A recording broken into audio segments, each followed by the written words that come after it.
My name is Chase McCormick, and I am terrible with money. Well, that's not true. I am really good at spending it. I'm a starving artist who no longer wanted to starve. I make paintings that nobody wants to look at, music that nobody wants to listen to, clothes that nobody wants to wear, and movies that nobody wants to produce. While I initially started working in finance to fund my creative endeavors, I quickly fell in love with my new role and company. I was selected to be the new social media and events coordinator at the most fun firm in finance. While I don't know much about finance, I've certainly developed an interest to start investing in my future. That's why I thought it would be exciting for me to sit down with financial experts at our company, because if they can teach it to me, they can teach it to you. Please remember that nothing we say here should be taken as personal advice. This conversation is for entertainment purposes only. If you have questions about your financial situation, please talk to a licensed financial advisor. I mean, can we afford this? Can we do this? Like, I'm keeping it. You're going to be a father. I'm very excited, and we will figure this out together. And, what does figure this out mean? You've only got $981 to your name, and now you got a kid on the way. Yeah. Did you think about this? You told me you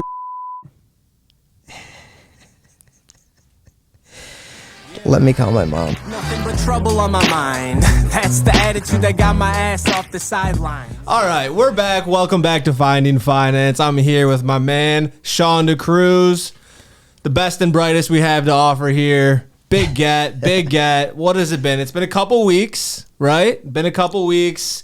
We lost finance. We found it again, lost it again, found it again. It's been a mess financially, but we're here. And we've got some expertise. So, is that a good enough intro? Maybe we'll do that again. It sounds good to me. Sounds good to you. How are you doing today? I'm doing great. I'm feeling a lot better now that I'm on this podcast. I feel like, I commented a couple times on the videos, and I said I'm very bullish on this. True. It's true. You've been a big supporter, and honestly, it means a lot coming from you.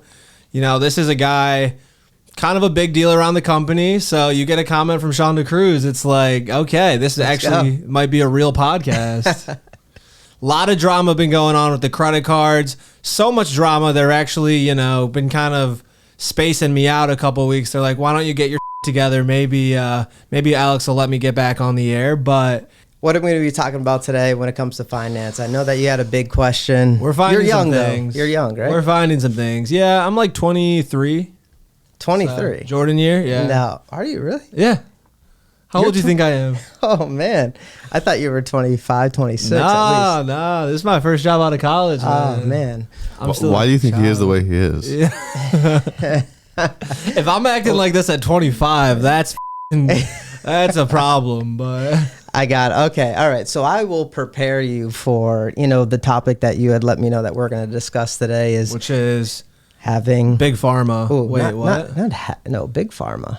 Big pharma. We're talking about I afford LA Tech Week? No, that wasn't it. Can I afford afford a child? Because ladies and gentlemen, this is the first parent/father we've ever had on the podcast. That's right. Recent father, too. Yeah. How old is Beckham now? He is about to turn 1 next month. So November 14th. Wow. Yeah. And we're going to have a big party. Yeah? Yeah. Alex, mark your calendar. Beckham's birthday. Soccer theme? It's not soccer theme. I try to pull for it. But my wife said we're going to have a Beckfest. Backfest. Yeah. I like that. What is that going to be like? Well, we're going to try to, do like a Coachella type thing. Oh, I love it. Yeah. Yeah, last time I went to one of our partners, Mr. Zach Bainter had Bainter Palooza, and I went to Bainter Palooza, which is a charity fundraiser for... it's called Parker Palooza. Yeah, you're right about that. Parker Bainter Foundation, it's called Parker Palooza. And, I was like, I always just try to dress nice because, it makes me behave better. Mia, our boss, financial advisor, where you love her, she's like, no, like you got to wear a bleached shirt, tie-dye, like go crazy. I'm like, Mia, this is one of our partners, this is our company, it's a company event. She's like, it's a palooza. There's going to be live music, like bring your friends. I show up, I'm dressed like shit. I'm like, oh my God, I do not fit in here. So I'm a little cautious, but you know, I think if I do pull up, I'm going to maybe bring a suit and a tie. I don't know. Yeah, well, Beckham will definitely be dressed nice. Is this a high class event? No, it's not, but I make sure that he's always dressed nice. No, I really appreciate it. He was looking good at Family Fun Day. Yeah, absolutely. Stud. He's got to have the hair like his dad. Yeah, that's important. He also had some shades on too. Yeah, he did. What's cuter than a baby and some nice Prada sunglasses? For sure. You gotta love it. Definitely. I like to think that I was pretty well dressed. I got a lot of baby photos of me in like sweater vests, plaid shorts. I saw your family on Instagram. They, Swagged up. I was like, "What's wrong with Chase?" There, he's. What do you mean? Listening to these intros, I was like, yeah, "That's why I asked you where you were from." I wanted to get a little bit more information. I am from Birmingham, Michigan, greatest suburb of Detroit. 15-mile Big Beaver is actually the road I grew up on. Famously, I hope I have probably talked about this every episode, but famously I-75, which goes from northern Michigan to southern Florida, the 69th exit is called Big Beaver. Big Beaver. Oh, so that's why. Yeah, that's me. So exit 69, Big Beaver is actually the street that I grew up on. Got it. Bitcoin Brett. Sorry, buddy. Missed it. I'll be honest, I did miss it. What else can we talk about? Okay, podcast. That's a little podcast housekeeping. Still not greenlit yet, but Alex, should we tell them? Tell them what? Socials are up, baby. You can go follow us. Instagram, TikTok. Maybe we'll do Facebook or something if we want to be old folks. By the time people see this, it will have been greenlit. You think? It has to be for it to be out. We're not posting this before. There'll be like 5 episodes. No, I know, but I was like, okay. Last episode, I said it was officially greenlit, and then it's been recanceled. So I just wanted to update the viewers. Okay, I don't know. That's fair. What's greenlit, man? I don't know the. Greenlit is like we can start posting it, like start posting the full episodes, and then they're saying no, and then I guess there was some sort of secret meeting that I wasn't invited to about 20 minutes ago. So, Alex, what exactly happened there? I guess we could talk about it. We're trying to figure out how to present this podcast in a way that doesn't make people think that we have someone that doesn't understand finance working here. I know, because people don't get this. I understand finance. You don't have 2 Roths and not understand 2 Roths. Yeah. And I'm not managing people's money, too. To be clear, should we say it again? I do not manage people's money. So that's kind of an important thing to think about and consider. What do you do, Chase? Maybe you can practice here so what Ross wants us to do is film a new intro. That's basically like explaining Chase just came out of college. He's 23. This is the first time I think you said your actual age on the podcast. That's true. You're 23. Like all of us who aren't financial advisors that work at this company, we all came in not knowing anything about finance.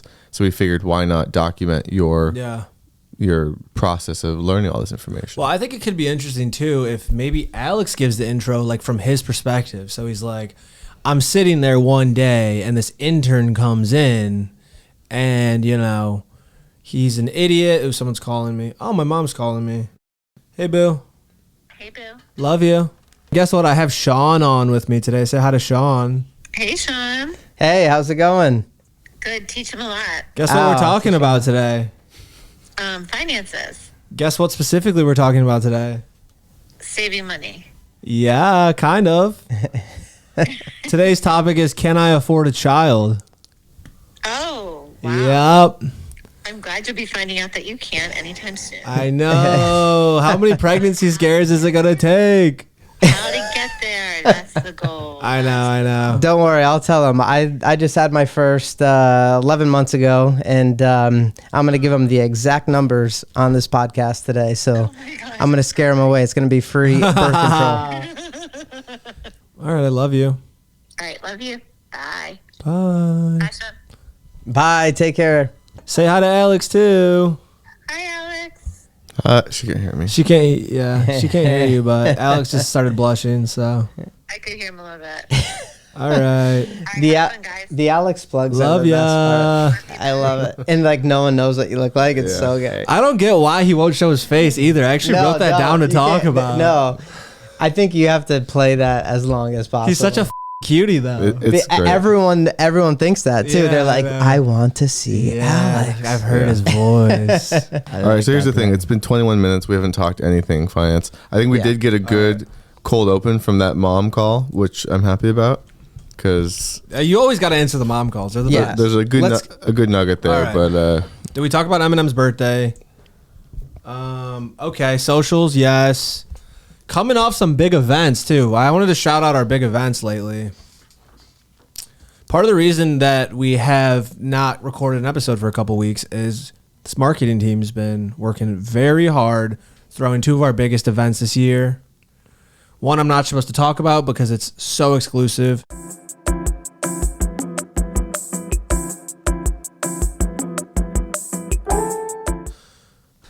But no, that was a lot of fun. And then we had Family Fun Day too, which inspired this entire episode. I saw that young man swagged up. I'm like, I'm trying to have one of those. Yes. Yeah. But can I afford to get clothes for a kid and myself? You know, that's the I didn't even know if I was going to be able to afford it, but we'll get into some of the things that you can do when you're raising, raising a child, especially in an expensive city like LA or New York or all these places. There's some things out there that I actually just had a review with a client, and I brought up the dependent care flexible savings account. So the DCFSA.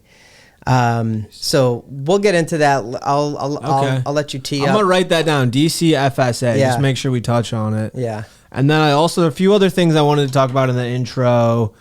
Still can't afford Netflix. That's true.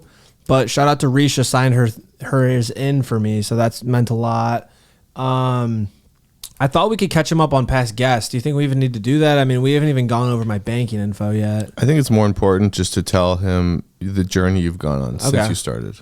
And that brings me to my next point. A big adulting move. I actually figured out a new type of salad. So it's called, I forget what it's called, but they shake it up with the dressing before they give it to you, chopped or something. So you order it, you say, I want a Caesar salad chopped, and then they put the dressing on before and shake it up, and then they present you the salad, which is pretty cool. That sounds good. Yeah. So I just want to tell people about that. I don't think it's chopped, but it's something. Is that what it's called? Tossed. It's called tossed salad. Thank you. That's like no one was going to let me get that. Why are you eating salads right now at 23? You don't have to I'm do on that a weight until loss 30. journey. I know, but I'm on a weight loss journey. You should see. I want the viewers to note. Go back to look how fat I was the first episode till now. I've lost at least 7 pounds. So wow. No bigs. But yeah, Without it's chopped. Ozempic. No, not chopped. Tossed. Make sure you get your salad tossed, because that is a sexual reference that I never knew what it meant. This is a finance podcast. Now I know what it means. Salad tossed is pre-dressing, which is actually disturbing now that I'm really thinking about it. Okay. So today we're talking about family, right? Did you grow up in a big family, small family? Yeah. So, small town in Western Massachusetts. Okay. I would say most people there are Portuguese. My dad was born in Portugal, and my mom was born in Brazil. And that's South America. Yeah, Brazil. Yeah. Brazil, yeah. Yeah. And moved out here. My mom wasn't too happy about it, but wanted to pursue my dreams in finance, join the greatest RIA in the country, and it's been the best decision that I've ever made. Yeah. Well, it's interesting because I'm curious because I know that you have a background in a totally different career too. Yeah. So I kind of thought maybe my original actual thought for this episode was that we were gonna break down big pharma, touch on what's going on with this whole opioid epidemic, really get into that whole game. But then I thought, you know what? We'll get into finance. My crush might be pregnant. I should probably figure out if I can afford this kid or not. Oh, hey, you're talking to the right person. So I just, my son's about to turn 1, next month, November 14th. And, a lot of what has been going on, I think if people told me what, it is actually like to have a child and the sleep deprivation and everything that goes along with it. Yeah. I might have delayed it a couple more years. Oh boy. But no, it's been the perfect balance, I think, because it is the greatest feeling in the world. It's very, very challenging, especially when your family's not around, but you kind of make that work.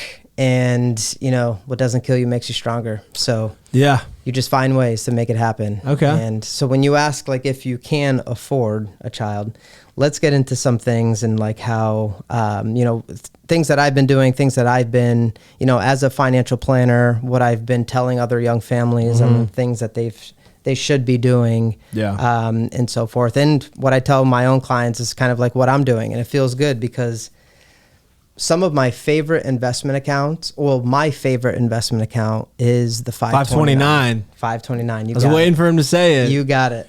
And, because I had student loans and I felt that burden and I felt that, every day when I was paying them off. And I was able to pay them off in 3 years. I don't know if that was the right financial move mathematically, but for me, and that's why everything is customized, here at GK, we get an understanding of your final situation. We get an understanding of, how you deal with money, how you think about debt, and how you think about investments. And we give you the math, but we also say, health comes first, because if you can't sleep at night and you have student loans, maybe we need to pay them off, because health does come first. But the 529 is my favorite account. I tell all my clients if they have kids. Yeah. And on the other side of that too, I hear a lot of regret from folks who, are in their 40s or 50s, their kids are in high school and they're starting to think about it.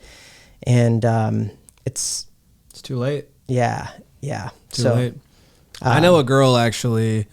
I'm not going to say her name. You might know her from a past episode, but she actually started a 529 already for her future kids. It's amazing. And apparently you can do that. Yeah. Which I wouldn't think is legal, but... For sure. I mean, if you think about the cost of college, and this is kind of, the numbers aren't going to be exact here, but if the cost of the college that you want to go to is $40,000, it's going to be $100K in 18 years. That's $400,000. Yeah. As soon as your child is born, if you put in about $500 a month at a 10% rate of return, 18 years, you get about $300,000, tax-free that you can pay for tuition. So it's the earlier you do it, that monthly contribution starts to decline, so you don't have to allocate so much capital to the 529 plan. So it's something, and that is amazing that they did that. And I definitely recommend folks to if they think about having a family, that is a good opportunity. And that's the thing, is if I have a kid, am I going to be more focused on buying diapers or investing in their 529? I don't know. Your mom called in and she seems like a very sweet lady. So if you can't afford the diapers, maybe she'll throw you a couple $100. And I was going to ask you, because you said that your family's still in Massachusetts, right? So did that make it a lot harder, I would guess, to not really necessarily have your family out here? A lot of times, my grandma practically raised my sister, or my auntie and my cousins, they grew up 5 houses down. So we were all kind of a little communal family raising each other. Yeah. So there might be some sort of barriers, or it might be a little harder. Yeah, with family not for sure. I feel like I grew up the same way. My grandparents I was very close with, and it was kind of the same situation. And whether it's right or not, I have no idea. I'm just, I want to continue to grow my career. Yeah. And being out here and raising a child, with my wife, Brittany. It's been very, very, very challenging. Yeah. But again, it's like you find ways when you're in a city like Los Angeles, raising a child, you kind of just get into this like creative mindset. If you can't afford it at the time, then it's like, how can we make this work? And you just kind of find a way. And what's good, or, what you should start to think about is a lot of these things like the college savings account, the DCFSA, which is a dependent care flexible savings account. Oh yeah, I wrote that down actually. Yes. DCFSA. So let's get into some numbers, and I'll share my personal numbers too, because I know that off the top of my head. My wife thinks I'm crazy. It's just how my brain works. Yeah. So, and this is the type of people we're dealing with. Me, I don't even know how much is in my bank account, but these are people that do numbers all day, and this is why he's a professional. And like we said earlier, I don't manage people's money yet. Let's go. Let's get into it. All right. So the cost of a child. The cost of a child. I wrote some things down too. Right now for us, it's about $3,000 a month. $3,000 a month? A month. What? Yeah. That's like almost how much I make a month. Wait, I make like $4,000 a month. So $3,000 a month. Does that include like rent or mortgage or anything? He pays rent. Okay, so then that's fine. So if I subtract my rent out, then that's only like $1,500. No, so here's the breakdown. So $3,000. Let me write this down. 24 is out the door for childcare. $2,400? $2,400. That's for daycare. Whoa. Yeah. But Brittany has a job? Yes. She is working full time as well. $2,400. Child care. Damn. You go to one of those fancy? I mean, Beckham's probably has one of those fancy schools though. Huh? No, it's not fancy at all. Damn. So it's modest. Yeah. So $2,400. And then, food, $600. diapers, like we were talking about earlier. Food, diapers. Okay. So as we're planning for this, we're going through our budget. We're kind of, seeing if we can afford a child. So what you start to think about is like, what is out there that we can take advantage of, whether it's tax credits, tax deductions, so forth. So and what's the fashion budget? Is that included? Fashion? No. Because he dresses pretty nice. Is that like more than $3,000, less than $3,000?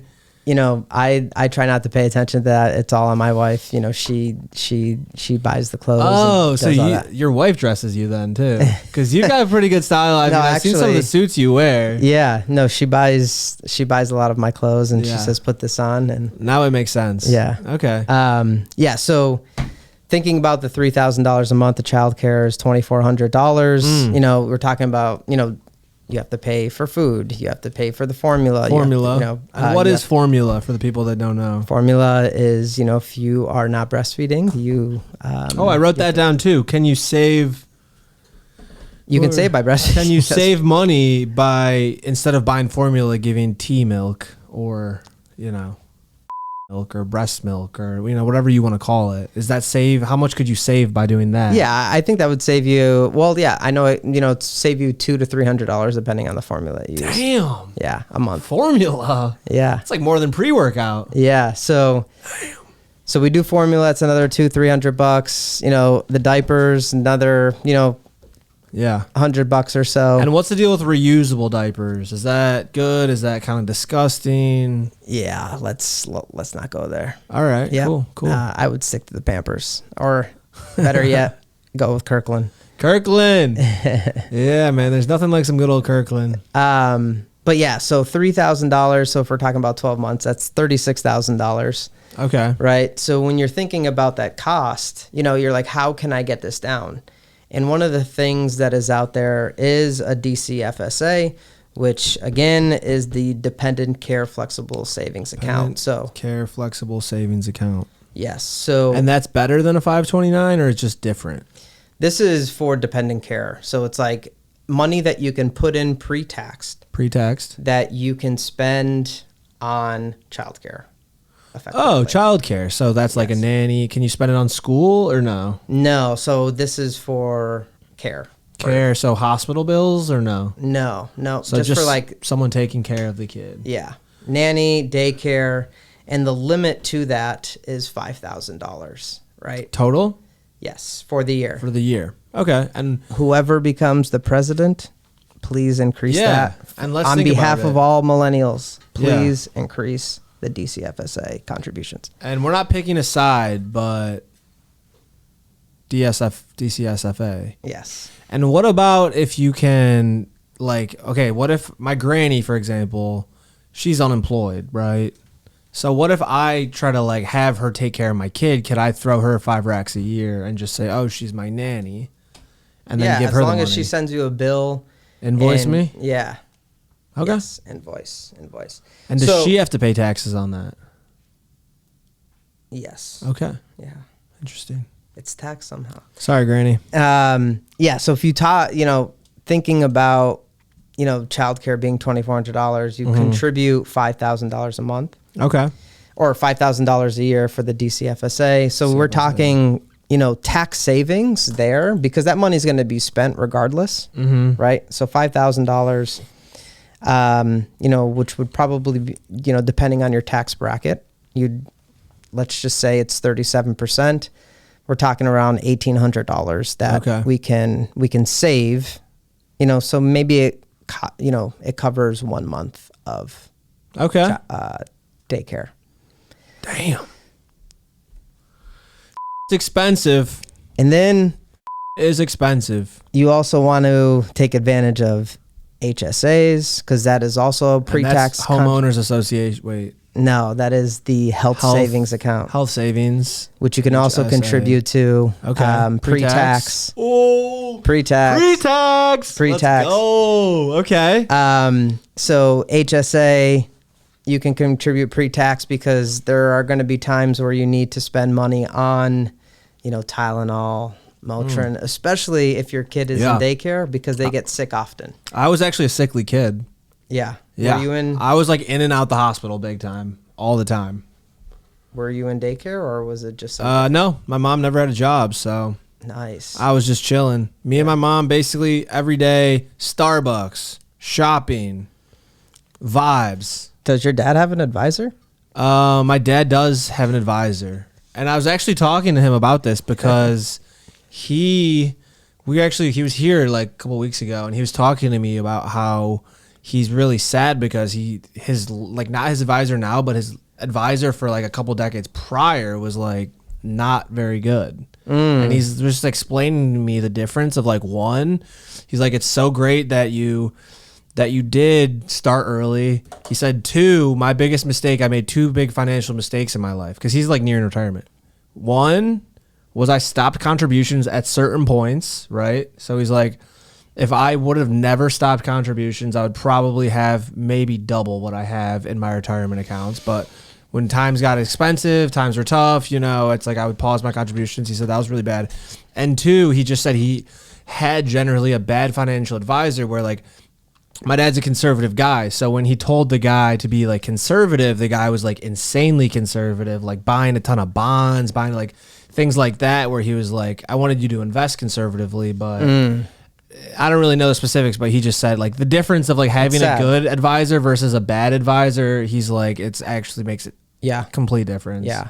And that's why, at GK, we pride ourselves on, scheduling those reviews to make sure that we get a sense of your time frame because that is important. If you're going to be, whether it's like having a kid or buying a house and you need money, in the short term, we want to be conservative with it, but it's very important to review your financial situation to see, because if it's money, hanging out in a brokerage account that money you don't need, grow it for the long term. Maybe you get a little bit more aggressive because you don't need that money, and you're obviously working, so money's coming in. So it's important to review your financial situation. That's something I never actually thought about till now, because I always hear like in the meetings, like it'll be Friday meetings, we'll like be going over certain like numbers and goals for the week, but they always make a big deal who set the most review appointments at the end of the week. They'll be like, oh, Shawn's killing it. He set 15, 20, 30 reviews this week or this month, and then everyone's like, damn, that's why he's the best, or like, they're always saying that, and I wonder if they do that at other places. Yeah, I mean, it's super, super important, and it's one of the reasons why I became an advisor. I share like a personal story like with my clients as well, and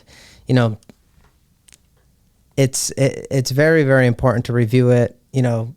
Get with your advisor, tell them, ask them these questions, how your funds are invested. Yeah. And, if you want a second opinion, I'll give some advice to Alex that he is closer to, having a child or thinking about having a child.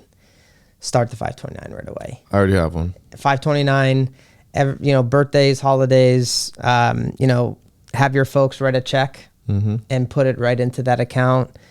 I'm trying to save up for Stanford education. Yeah, boy, my sister's trying to go there.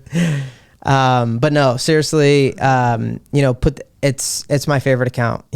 Every time that I, check it, I'm just like, this is great. This is so great. So Beckham's almost 1 year old. How much do you have in your 529 account? 3,000, right around 3,000. And did you start it when he was born, or did you start it before? I started when he was born. Cool. Yeah. Nice. Yeah. Yes.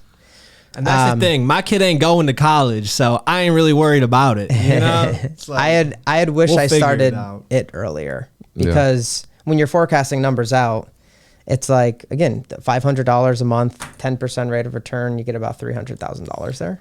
Yeah. So you want to, by the way, it's kind of become my favorite new thing to, like, whenever I get a bonus or we have a little extra money in our bank account that we don't necessarily need to be in there, I'll just send another like $300 to the 529 or $500 to the 529. Yeah. And I'm just thinking about my future self and like how much less stress I'll have when I started this and all my friends didn't. Mm-hmm. No, it's so true. I'm telling you, what the number one regret, with folks who are at that age and are thinking about their child going to college. It's every time. So now I was just talking to one of my best friends yesterday who has a kid who's 1 year old. And I was like, it was almost too much. I'm like, just he's like, I came into, however many thousands of dollars. I'm like, it's in your checking account. Just press transfer to the 529. It's going to be painful now, but the time's going to come. And there's always an objection of like, okay, higher education is going to be different, or, but there's a lot of flexibility with the 529. You can use it for, trade school.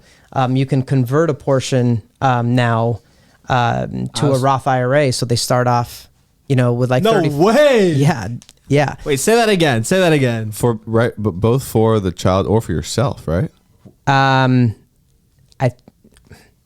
Technically. Not sure, but I think it is for the beneficiary on the account. But you could then just make yourself the beneficiary and then roll it in. So that was my next question. Let him ask the questions. But well, can you change the beneficiary? So like, well, let's say I have a kid that I think is going to go to school, and then it turns out he's kind of a dumbass.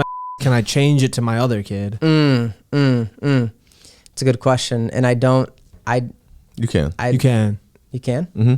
You can, because the way it works when you start a 529 account, like, because I have one, but I don't have a kid, right? Mm-hmm. So I am the beneficiary on the account. Okay. It's for me. And then when I do have a child and there's a birth certificate and a name, I just make that child the new beneficiary. And you can even have the same 529 account. So you have two kids that are a couple years apart. So you can contribute to it, use that money for that kid. And now they're done with college. You can change the beneficiary on the account to the other kid, and then use it for that kid when he goes through college. Right. Yeah. That you can do. That's true. I don't think you can change the beneficiary to yourself and stick $35,000 into a Roth for yourself. I heard that. Maybe I'm wrong. We got Google, baby. It is a great question, and I need to. I think I heard that on this podcast. Let's talk about it. Some episodes ago. I don't remember who said it. Steve. Was it Steve? I don't know. He was on the podcast. Yeah. So could have been Mia. The point is, could have been contribute Mia. to the 529. There's flexibility. I know it's paying, just like I also share this story with me. It's like I always tell clients, to have 3 to 6 months of your fixed expenses in like a checkings and savings account. And it's nice to look at. It happened to me. I got a bonus. It was the most money that I had in my checking account. Let's go. I told you. He's one of the best we got, bro. It was the most money that I had in my checking account ever. Yeah. And even for me, and I tell clients every day to do it, it was still painful for me to make the transfer. Yeah. But I'm glad I did it because the market now, year to date, is up, 20, 22, 23%. Boom, boom. And that's me I feel the same way. So I get 2 paychecks. First, I got to pay rent. So I pay like $1,500 in rent plus like $200 gym and then like utilities. It's about $2,000, which is like what I get for a paycheck. So my first check of the month, gone, immediate. And then to like rent, bills, I gotta pay all those. And then it's like my second check is another $2,000. And usually I've already racked up about $1,300, $1,400, $1,500 on my credit card. So technically that's not going to be due for a while, but I just got to pay it early every time. And it breaks my heart. Yeah. I hate it. I hate it so much. I think, there's a book called The Richest Man in Babylon. And it's really about setting up, paying yourself first, right? You say that a lot here. Yeah. Pay yourself first, set up those monthly contributions, because what that is going to do is like psychologically, you're going to think that you don't have it. Cause that's what you're constantly looking at is your checkings and savings account. Yeah. And then also your credit card of like how much you need to pay. So it's if you put that out of sight, out of mind, then you're kind of thinking to yourself, okay, maybe I shouldn't, you just told me that you went to go buy a ginger drink.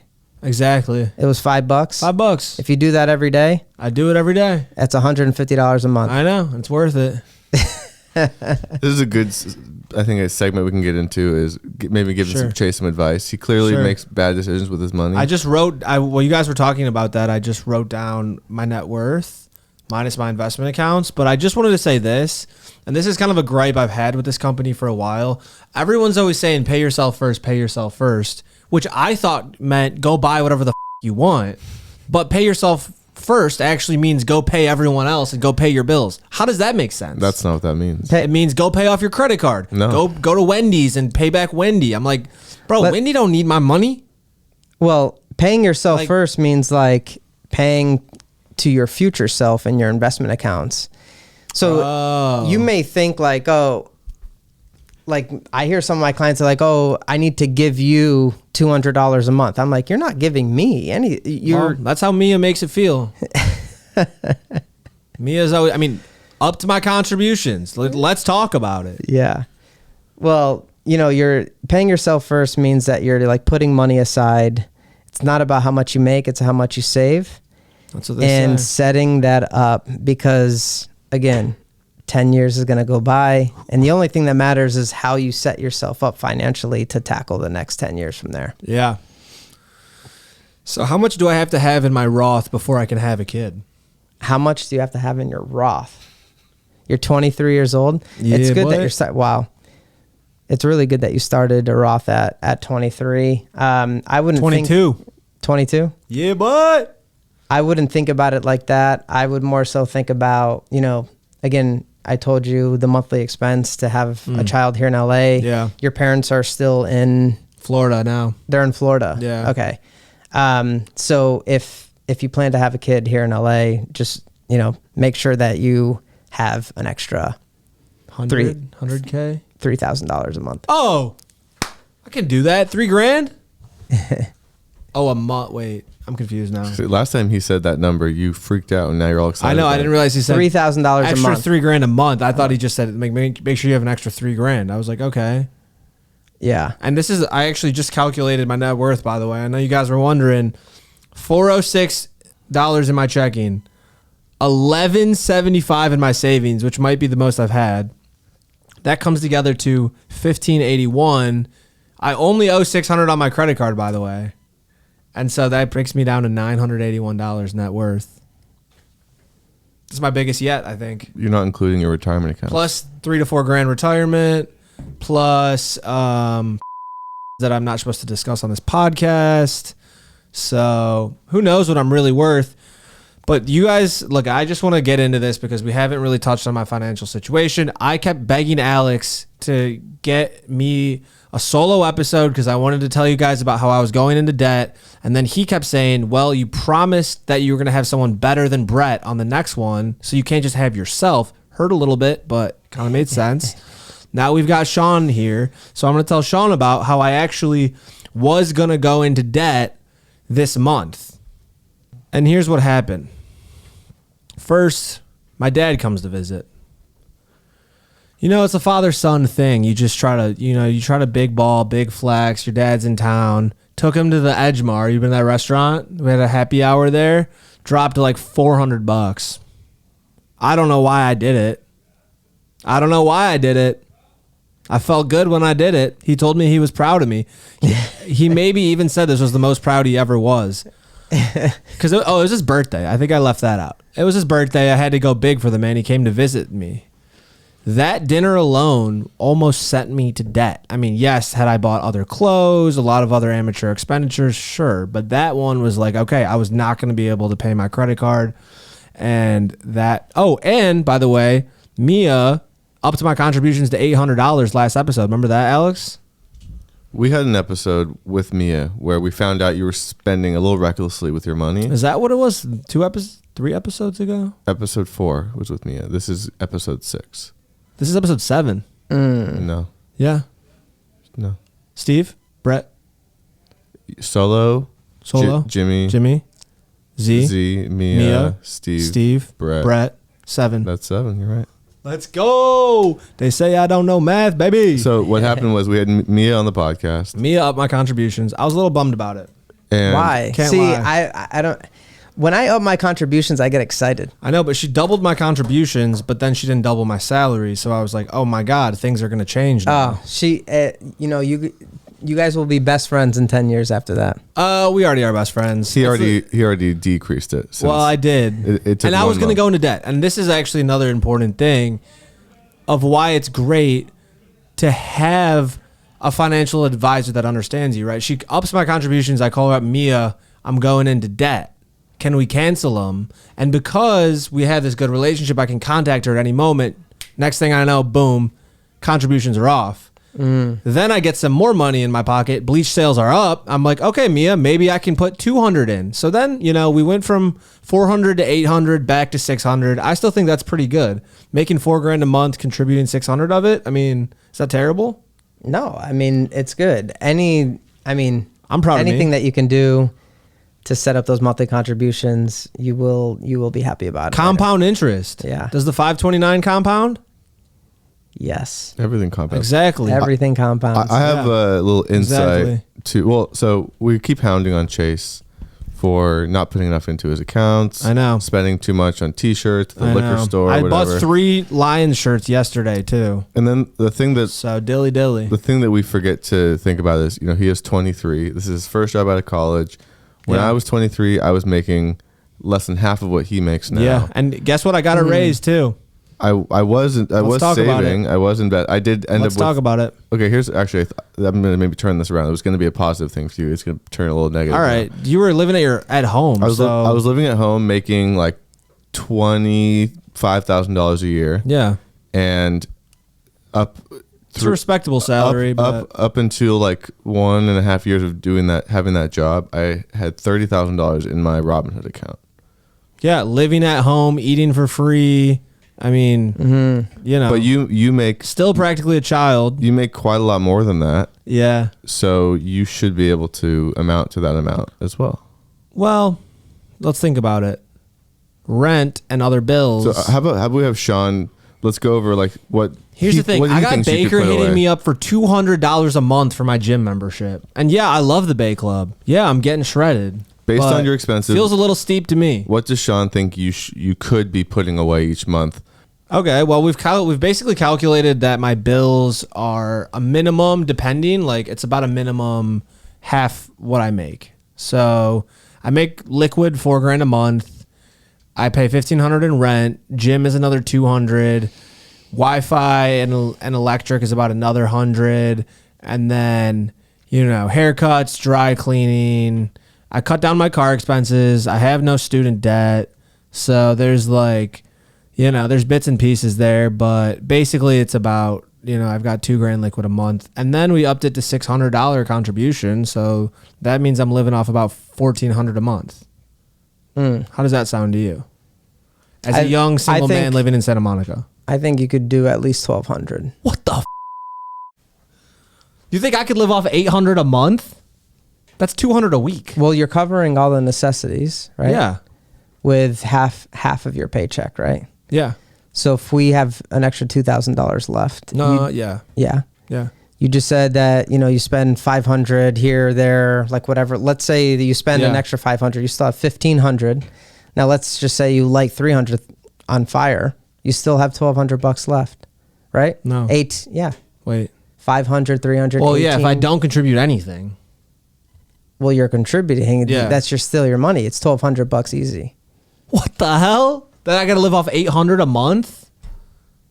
No. Look at you have $4,000. $2,000 goes to bills. $2,000 goes to bills. You have $2,000 left. $2,000 left. You spend $500 on groceries, drinks, coffee. Whatever. Okay, that's $500 for one person. Groceries for one person, you maybe spend $80 a week. What?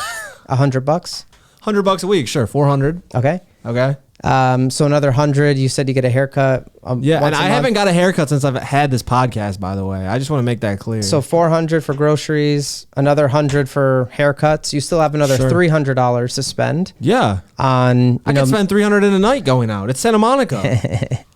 I mean, it's like if I want to go out and have fun, that's a couple $100 right there. Dinner. I mean, take a girl on a date in Santa Monica. That's running you up $250 easily. All right, so take another $200, another $500 that you could do for. Can we say $200 for every girlfriend?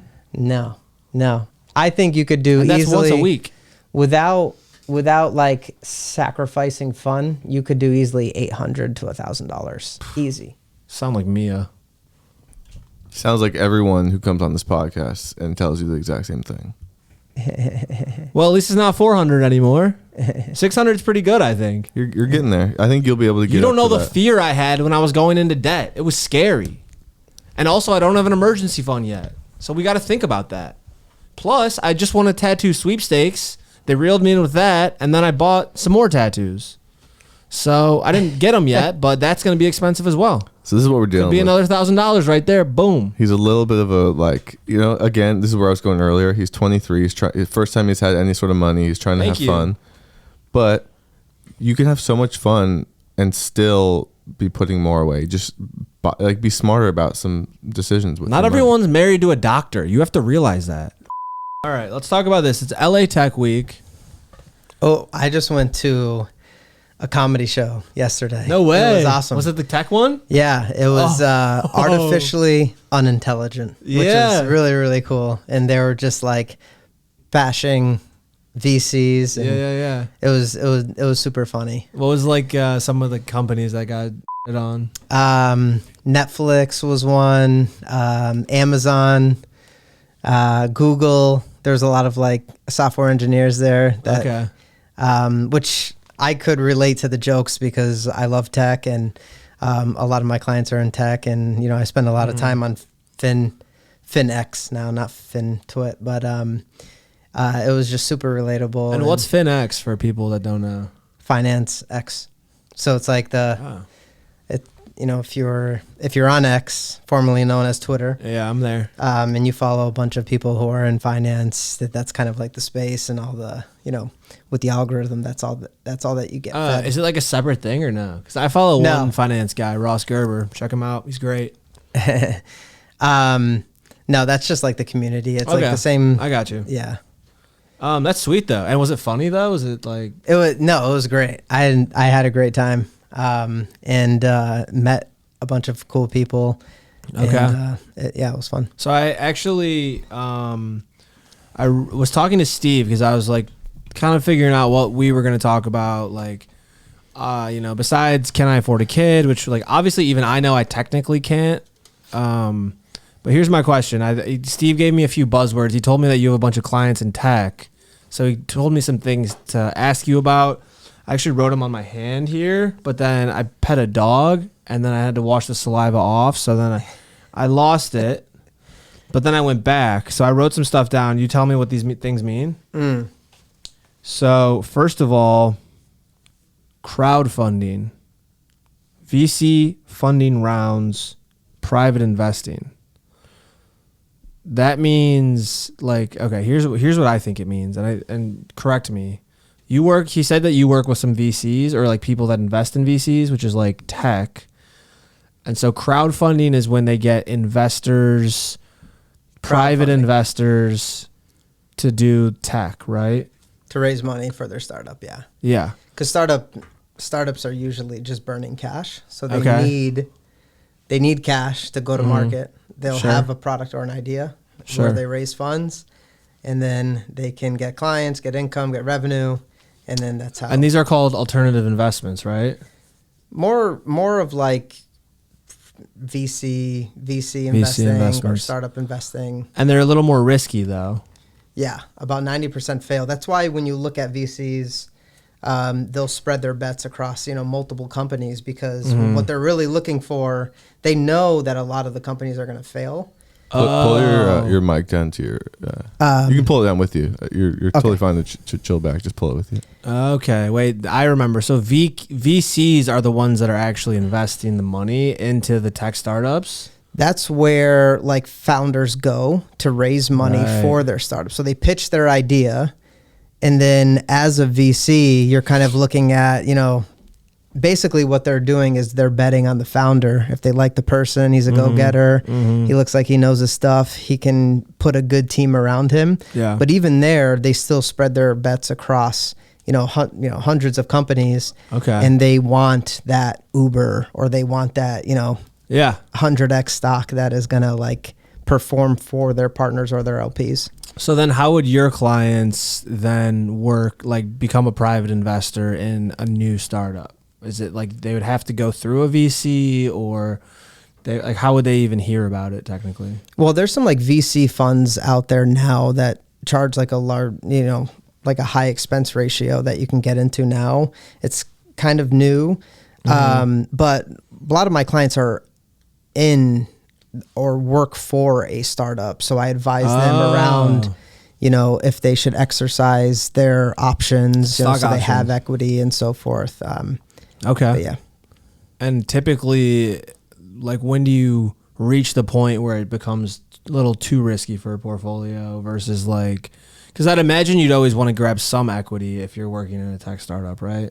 Yeah, for sure. I mean, it all depends on their financial situation. You want to look at it as a percentage of their total assets, non-investable assets. You want to look at retirement assets too, but you want to allocate.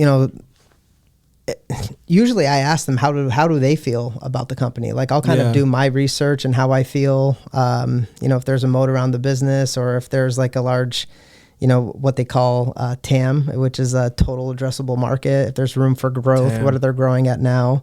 And that kind of like determines whether or not we should kind of, sure, exercise those positions or not. TAM. And TAM. Total. Speaking of TAM. Yeah, what's up? That's your camera over there. Bam Bam. It's Halloween's coming up, and I think my wife wants my son to be Bam Bam. So Tam Bam. Oh, what is that Bam from? Bam. Bam Bam. Is that from the Flintstones? It is. Wow. 23.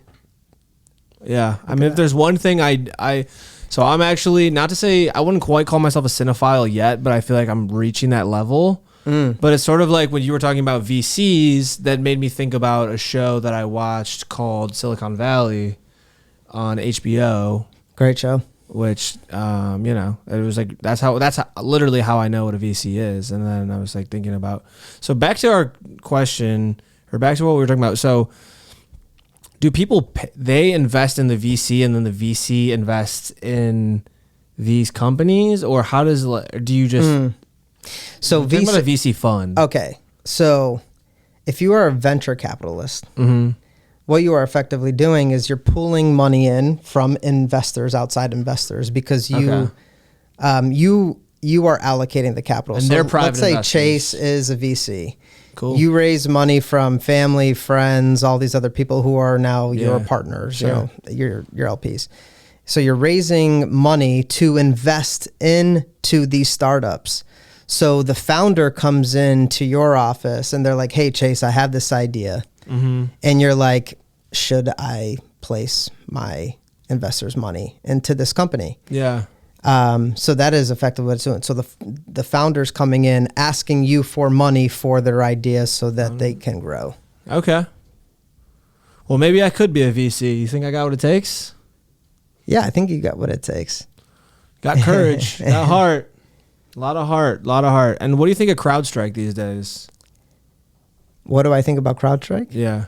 I think that cybersecurity is definitely a hot topic and that they're one of the leaders in the space. Sure. And I feel like a lot of companies are, going to, spend money in that arena, cybersecurity. Sure. And, they have a brand, they have a good product. Yeah. You're having a kid. Does your insurance go up?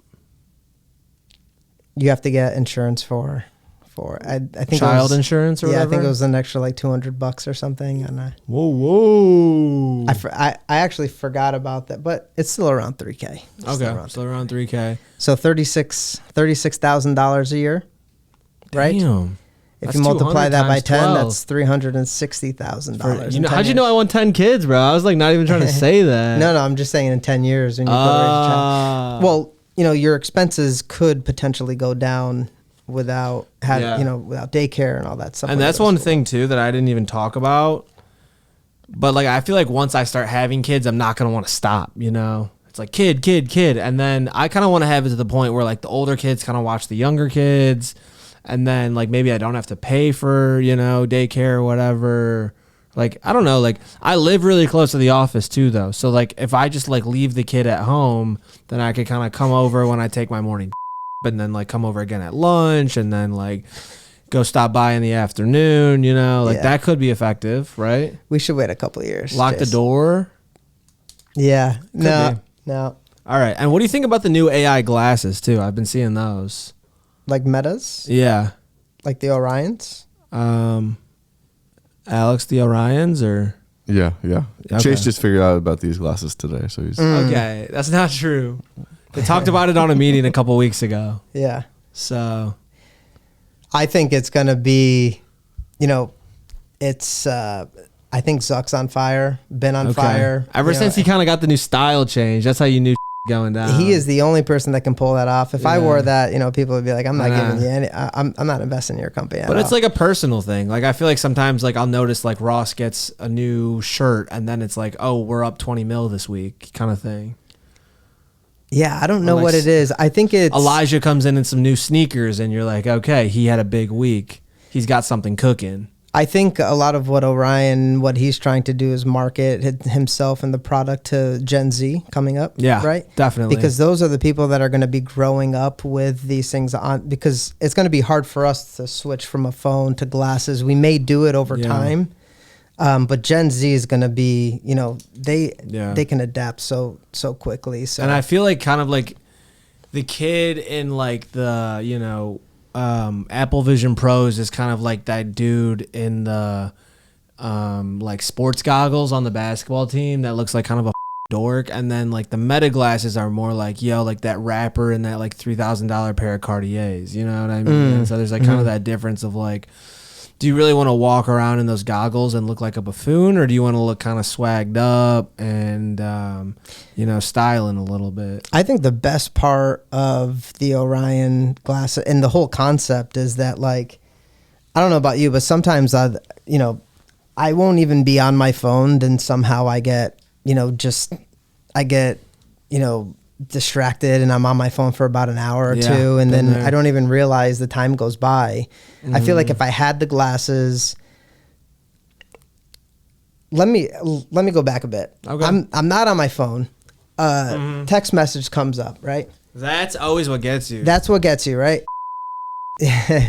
And you look at it, you feel bad that you're not responding. So you open your phone, you respond to the text, then you see an app that has a notification, then you click on it. Then all of a sudden you're in Reels watching Reels for 3 hours. Yeah. Right? So when you have the glasses on, I feel like you just respond, to the message. you kind of still see what's going around, around you, and you don't get, absorbed into the phone. I think that is. I feel like it's the opposite. Piece. I feel like it's like having your phone on your eyes all time. And I feel like I'm going to never even be able to escape watching the reels. Because it's like every second a new reel can just pop up. Yeah, but imagine yourself wearing glasses that you could still, you could see Alex over here, you could see what's around you, and then you get a notification of just the text, right? And you're just responding to the text, and then it goes out. And do they do prescriptions? I don't know. Maybe. That's interesting. I'm sure they will. Because Alex wears glasses, and I'm back in school, and I'm like, it's the first time I'm reminded it's like hard to see the board because I'm like sitting in like, toward the back. I'm not saying I'm in the back row, but I'm like kind of toward the back, and it's like getting hard to read the board. I'm like, dang, maybe I shouldn't have gone back to school. Yeah. I'm sure Zuck will figure it out. If there's a market for it, yeah, Meta will be in there. I just think it all ties back to he's just trying to keep people extremely addicted to social media. I'll be the first to admit I'm addicted. Yes, did I get a career as a social media marketing person? It's true, I did. But that still doesn't make it okay to be on my phone. Like my screen time will say like sometimes we'll say 2 hours a day on Instagram. Sometimes more, I'll be honest. And that's like extreme addiction problems. Like I'm really ashamed to say that. I'll say it. You guys know I'm broke, so I don't really care about my Instagram use. But I feel like part of why he wants to do these glasses is just to further addict us. And like, why would he do something that's going to make us less addicted? See, I kind of feel the opposite of that. I feel like the glasses are made for people who want to spend less time on their phone. And that's why he's got you. Yeah. I feel like I will purchase glasses for that because whatever keeps me from picking up my phone, I feel like that'll be helpful. So if I'm wearing the glasses, again, responding to text messages out of sight, out of mind, the phone's down. Well, it'll be interesting to see. Yeah. I guess we'll find out. How much are the glasses running retail? Alex, can you? I can look it up. I don't know if they give a price. Yeah. Because they're not selling them yet, right? Okay. I think the Ray-Bans are going for like $299. If they can get these things out. Damn, that's cheap as hell. If they can get these things out for like $150. $300? $299 for like the Ray-Ban Meta collab glasses. Okay. I think. And SpaceX landed the relaunch thing too. Mm-hmm. Yeah. Heard about that? There's a lot of memes out there. It was like, what did you do this week? Elon's, landing rockets and that whole cyber cab thing looked weird to me. I didn't really watch the full thing, but from what I saw, it seemed really questionable. Yeah. It's tough because I think we're at the point with Tesla and we're getting to the point with AI that, a lot of what 2023 and 2024 is like efficiency, like implementing these new technologies into your business. And now we're getting to the point 2025 and 2026 where it's like, okay, we made these investments. Show me that you are more efficient. And that's going to show up in the margins. And I think that'll be the theme for 2025 and 2026. And margins are profit minus losses. Yeah, basically like profit margin. So your revenue, your sales minus your investment, minus your your expenses. Initial costs. Yeah, cool. And shrinkflation, what is that? Shrinkflation. Yeah, I wrote that down as a buzzword of the day. Is that like deflation? I don't know. I heard it somewhere.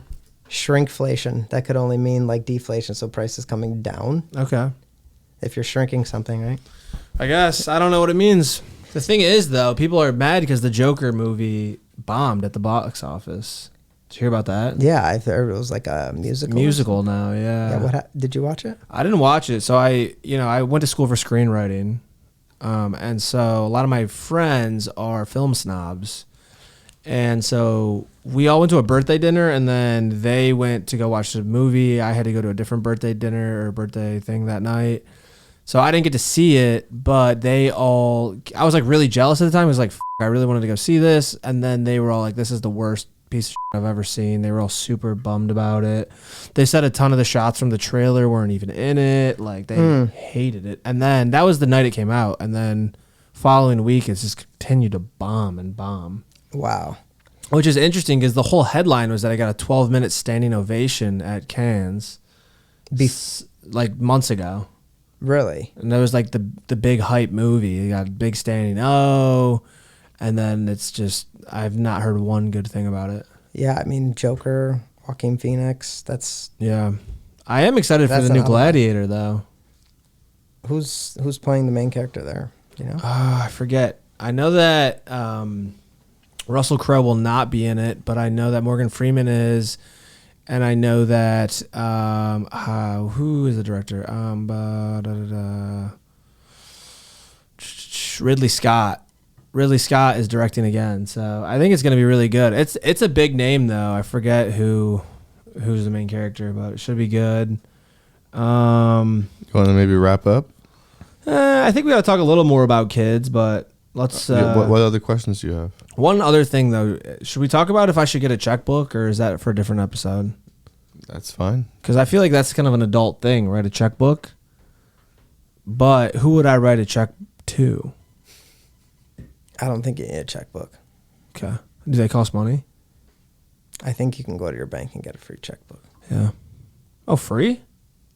Pretty sure. You can get a couple free checks, but you do have to pay for a checkbook if you want to send. You do? Yeah, not a lot. Maybe $10, $15. Come on, I can afford that. That must be banks just in LA. LA charges for everything. Yeah, true. You go outside and someone's asking you, there's, walking on this sidewalk's $10. It's true. You sell T-shirts, right? Yeah. Do people order those T-shirts online? I would say I don't. I honestly just keep a lot of the shirts that I make because I like them a lot. So they don't always get sold, but... He's kind of like a drug dealer who likes the drug so much. He's like, I'll just keep this one. Well, that's why the company's called Big and Bleach, because I get everything I get is in my size, so that if I really like it and do a good job, I just end up keeping it. Got it. Or I sell it. Like I sell T-shirts for, I think the most I've ever sold is like $100 for a T-shirt. But a lot of the ones I'll buy for like $50 and then sell them for like $80, $85 because they're like high-end brands. $50. Yeah. And you sell for $80? Yeah. But more often than not, when I buy a $50 T-shirt, nobody wants to pay $80 for it. So it's only like if I'll go down to like Melrose or like really sell like in West Hollywood, then that's going to be worth a lot. And that's going to be kind of a return on investment because that's where people want to spend money. But most of the time, people just want to buy a $20 to $30 shirt. I don't know. I feel like there's a market out there for people who are like, yeah, I spent $85 on this T-shirt. I agree. Cool. I agree. Yeah. So did you have any more questions about kids? All right. Condoms are getting expensive. Plan B is overpriced, but in this case, does it make sense to buy an expensive stock? Does it make sense to buy an expensive stock? Is there what is the whole deal with buying these as a pharmacist, right? Are contraceptive pills from a company that I could invest in? Yeah, there's companies that make I would Plan B is overpriced, but in this case, does it make more sense to buy an overpriced stock rather than rely on nothing at all? Usually you don't get into trouble when you overpay for a good company. Sure. Right? So if you're overpaying for a company like Apple, sure. Generally you're going to get, most cases you'll end up doing fine. The problem is when the market gets frothy and you're buying these crap companies that have no revenue, have no profit. I think that's where you get into trouble. Okay. So I wouldn't worry about, is this price or is the market overpriced? So condoms are plan B. You're just don't have a kid, period. It's just however much you got to spend in the moment's fine. It's not going to really compare to the future costs of what it might be. Yeah, but the love that you have and, that feeling when you're anticipating like a vacation or just the feeling of anticipation. Like Thursday. It's coming. It's coming. Yeah, it's Thursday. Or what's coming. Yeah. You get that every single day when you have a child. Really? Yeah.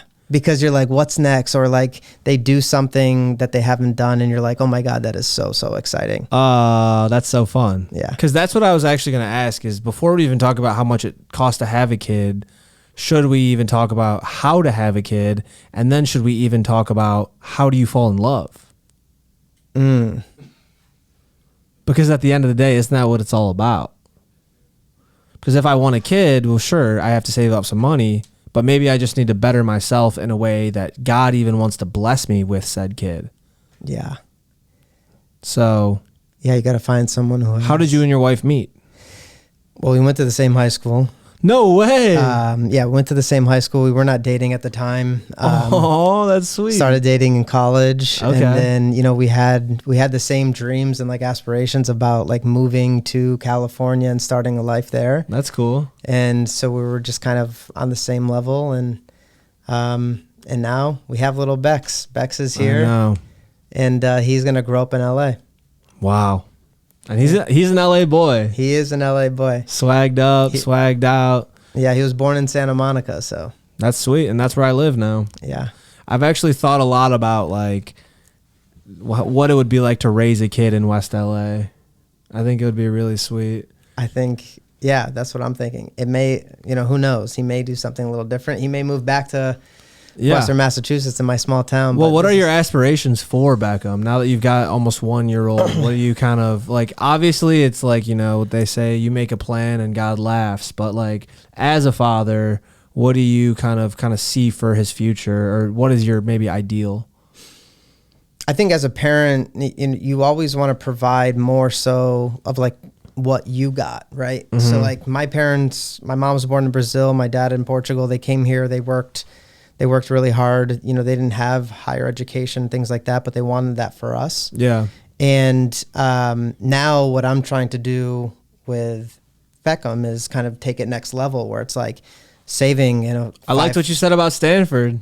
Saving in a 529 so he doesn't have to worry about student debt and like doing all those things. It's funny. There's a comedian, I forget who said it, but it's like, you know, immigrants come here, you know, they provide higher education for, you know, their kids, and then, you know, their kids give their kids like music lessons. So I think that is kind of like the trajectory of like what I want to do is just make sure that I'm providing him a better opportunity than I got myself, and hopefully he does the same and it continues. Yeah. No, I feel like that's something similarly my parents like always made a big deal about.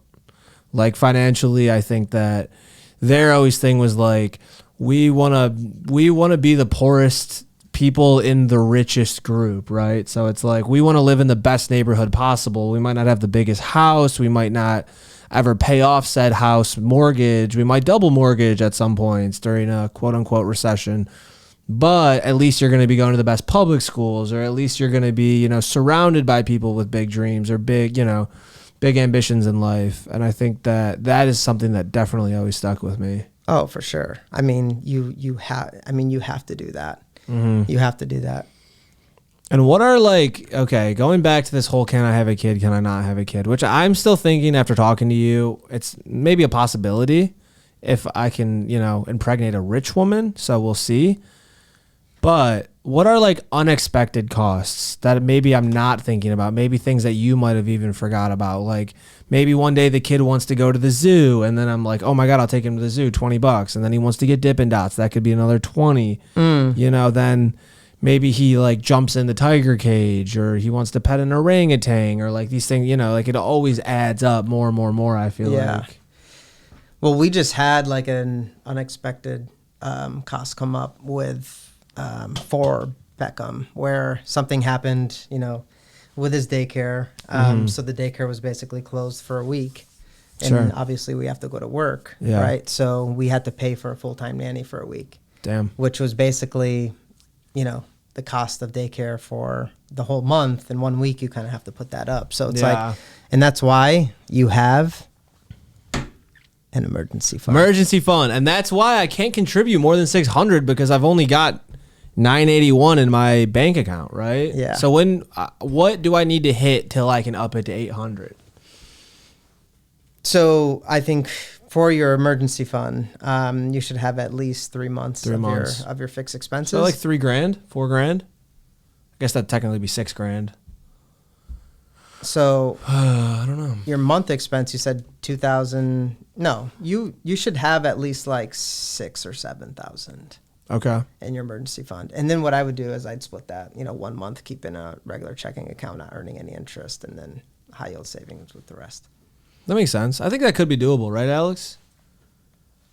I think the issue you run into is when you see that money, you spend it, which is the whole... You're the one that told me to buy 3 Lions shirts yesterday. You remember that conversation? I think I know the issue here. That's never happened. I think, it's a Friday night, or it's Friday, Chase leaves work. Thank you. He's like, I'm going to have a good time Honestly, tonight. I go out on Thursdays a lot. So. I'm going to have a good time tonight. He gets the ginger shot in him at like 7 or 8. Yeah, boy. He's like, you know what? I want another one. I'll make more money next week. Yeah, boy. And he wakes up the next day.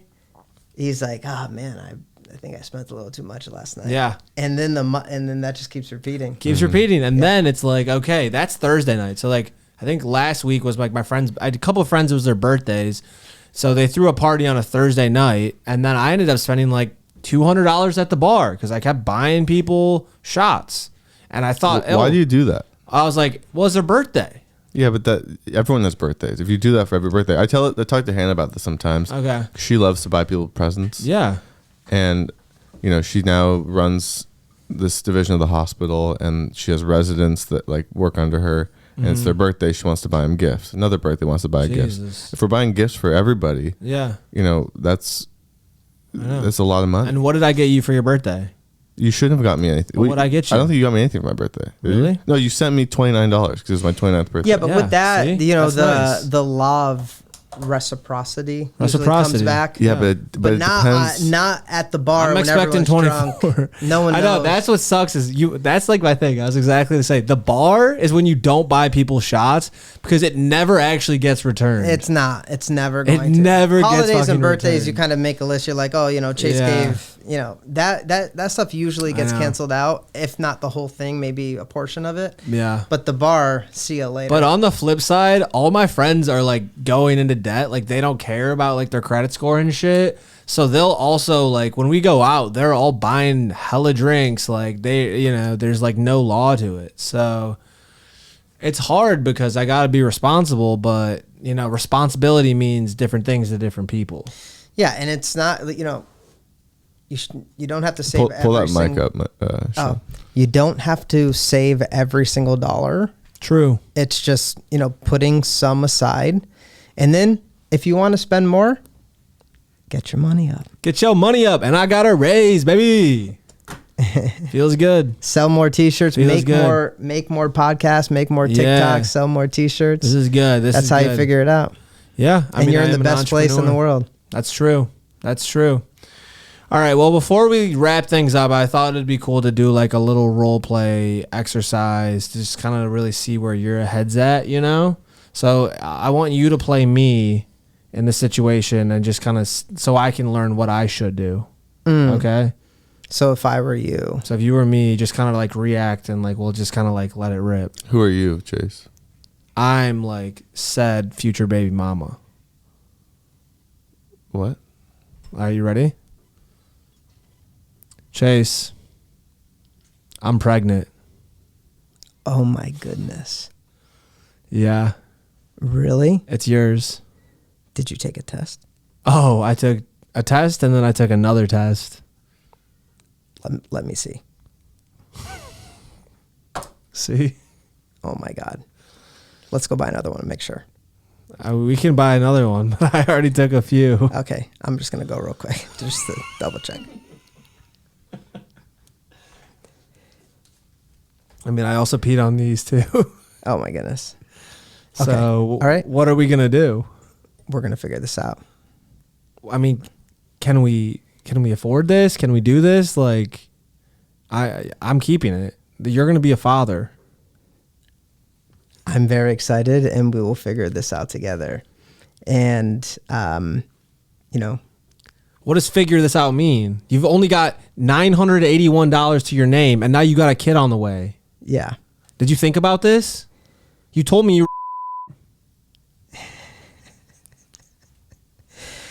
Let me call my mom. Oh, you want to call your mom? Wow. What does your mom know? So is she the most important woman in your life? Yes. Oh, really? Mom, are you listening? You're always number one. That's what I'd say. That's what I'd say. Okay, so how are we going to start today? I heard. Listen, we don't need to start today, hon. Let's think about this. Okay. We're going to have a child together. We'll raise it together and we'll figure it out. We'll take it day by day. Okay. We'll never know what comes tomorrow. And I got a t-shirt launch coming tomorrow. It's going to be the biggest one. The biggest bleach yet? Yes. Okay. I got, GK is going to be, sponsoring it. Okay. It's going to be great. Okay, but I watched on this podcast and they said that you need at least $3,000 a month for the kid alone. And I don't think your little rinky-dink t-shirt operation is going to cover that. So let's think about some realistic expectations that we can set to make sure that we provide this kid with the best life possible. Yeah. Well, I'm going to. Don't say it. I'm starting Don't say it. the #1 financial podcast. Okay. In the country. Sure. And I just had an episode with Shawn DaCruz, and it's going to get 1 million. And he taught you how to save money? Yes. What about you're contributing $600 a month, and now Shawn wants you to contribute $800 a month, but our kid's going to be hungry. What are we going to do about that? I'm going to cut those ginger shots out. Ginger shots? Are you seriously talking about ginger shots right now? Yeah, those ginger shots are crushing my wallet. Okay. Well, what about our medical? How can we start saving money to, pay for food, school, clothes, toys and shit, diapers? Is there a way that we can save money on all these things? We will figure it out. And if we need help, we have, our parents that love us, they'll help us out. Should I quit my job? Or should I stay working and we pay for a nanny? How much do you make? I'm working at Wendy's right now, so it's you need to quit your job. Okay, well, how much do I need to make to know that it's a net positive for me to keep working rather than raise our son Malcolm? At least $90,000. It's less than I make. That's less than you make.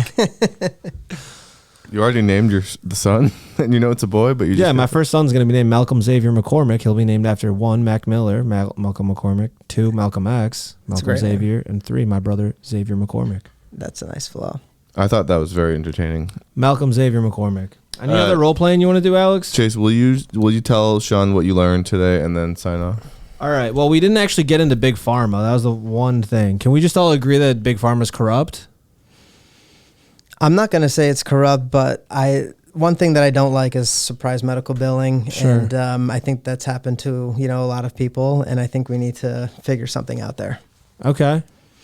And what about these hospital charges too? Because what's the difference between like a tub birth versus like having a kid to go into a nice hospital, being there for a couple days? Is that like a cost I should consider that might be pointing to the bigger picture of it all? There's a cost there.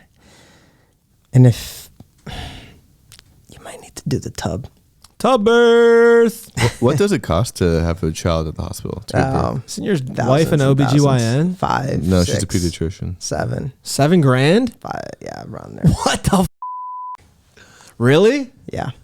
That's like several months pay. Start putting money in that HSA now. Okay. Health pre-tax.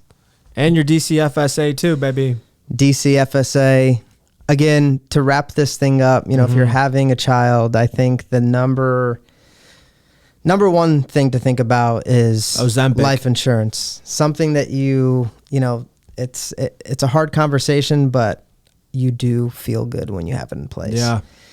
DCFSA, you contribute right now $5,000 per year. This is all pre-tax money, so you save, if you're pre-tax, $5,000. Again, whoever the president's going to be, please push to increase that because that barely covers 1 month of childcare.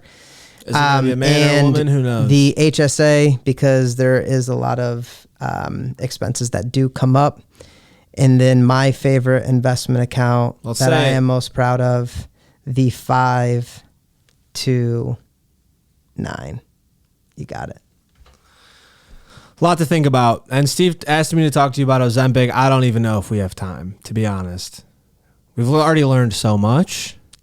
He also told me something. G1FL? G1. GLF1? Something about Ozempic. GLP1. Yeah. Yeah, that's a P. Good call. Yeah. GLP1. And that has to do with Ozempic. Yeah. You want me to share quick a little bit on that? A little bit? Yeah. What time is it? Oh, okay. I've only been on here for way too long.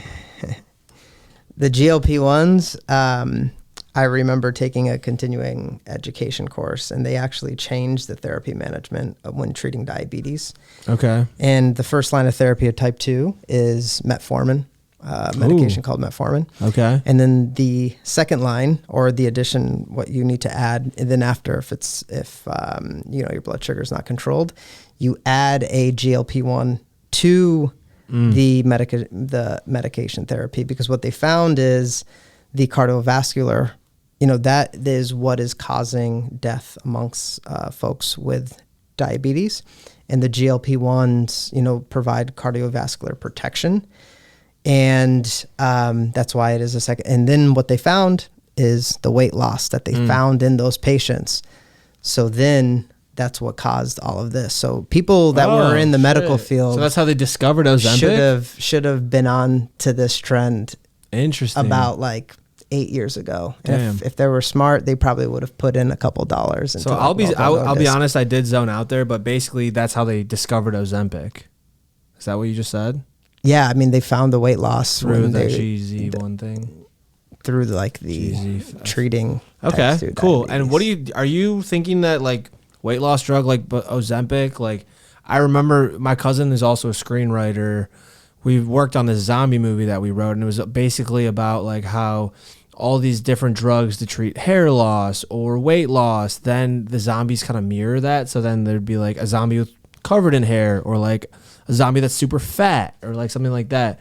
So I always think like these things might come back to kill us, and like maybe you take a bunch of Ozempic, well, in 30 years you might be an obese zombie. Is that something that you could see happening, or is that pretty unlikely? I don't know. Put in my gum real quick. Think about it. What did I learn? You really want to chew gum on the podcast? I didn't want to, but now I am.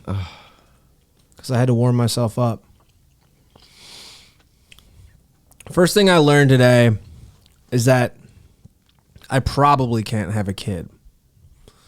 There are certain, let's call them potentialities. Will you take the gum out? Well, what did I learn today? I learned that I probably can't have a kid just yet. I think something I've known for a while is that once I start having kids, I'm probably not going to want to stop. So could I afford a kid? It's possible, yeah. If I, up my bleach company, stop my contributions, I could probably afford one, sure. But here's what you have to think about. Could I have 2 kids? Could I have 3 kids? 4 kids? That's $12,000 a month that I'd have to figure out. $12,000 a month, that's $144,000 a year. I don't even make half that. So maybe I can't have a kid. But you know what? If I start planning now, I could have one soon. If I get my DCFA in order, my 529, my HFA, and what else? 529. 529. Because that's the thing. You can have multiple 529s. You can make yourself the beneficiary and then move it to your Roth. I think you mixed so much of that up. No. Ozempic won't turn you into a zombie. You mixed up so many of those acronyms. It was really funny. You should say what I've learned is like, what kind of life do I want to provide for my kid? Okay. And I need to contribute to his 529s, contribute to my DCS FSA. Okay. I need to, so one thing that I learned is I need to get my money up, and I will. Okay, I like that. Can we just voice that over for me, or? All right. This has been an incredible episode of Finding Finance. I've learned so many things that I don't even know if my brain can comprehend them right now, but I'm going to take a crack at it. Let's get spiritual. Let's not talk about the difference between an HFA, HTCLA, 529, 586. The numbers are irrelevant, right? That's why I have a financial advisor. She'll tell me what those things mean. My biggest takeaway is, what kind of life do I want? Not only for myself, but for my future kids and potential baby mamas. Am I going to want them living in trash? Am I going to want them dressed in sweater vests and cashmere and silk throws and Prada sunglasses like Sean's kid? Or do I want them in a burlap garbage bag eating sloth off the floor like Alex's future kid? But that's a lie, because Alex done the work. He's already started his 529. Sean already started his years ago. Because the difference is, these contributions of $600 already feel like a lot. But the reality is, once I start having kids, not only am I going to have to start contributing to things like their 529 and HSA, HFA, whatever it's called. DCFSA. I'm going to have to start making way more expenditures, which might hinder how much I'm able to put in my retirement. Another reason it's good that I started early is because later on in life, it's only going to be harder and harder to contribute. You know, condoms are getting expensive, sure. But that small investment of, you know, a pack for 10, 15 bucks could save you hundreds of thousands of dollars down the line. So when you're really thinking about it, wrap it up, because you never know what that mistake might end up with. Even a plan B, 50 bucks, sure, it hurts. It hurts when you've only got 900. I've got $980 in my bank account. That's 19 plan Bs. But here's the good thing, is that I'm happy. Just thank Sean for being on the podcast. Alex's wife is a pediatrician. That could save me a lot of money down the line, right? No, probably not. Maybe if I had a kid, I'd be able to bring him into the office out of sympathy. Maybe, you know, my desk that I share with Ross could also be shared with my little son, Malcolm, and we could all color together. So can I afford a kid on paper? No, I can't. But not yet. Maybe if I start contributing to all those accounts Afro mentioned throughout this episode, that in a few years' time, I could be able to give a child the life that they deserve. Sean, thank you for joining me today. It's been an honor and a privilege to have you on Finding Finance. I feel like I learned a lot. We'll see if I can change my behavior. Thanks for having me, and hope to be back soon. With trouble on my mind, that's the attitude that got my ass off the sidelines. You either ride pine and cry about playing time, or you play the game divine.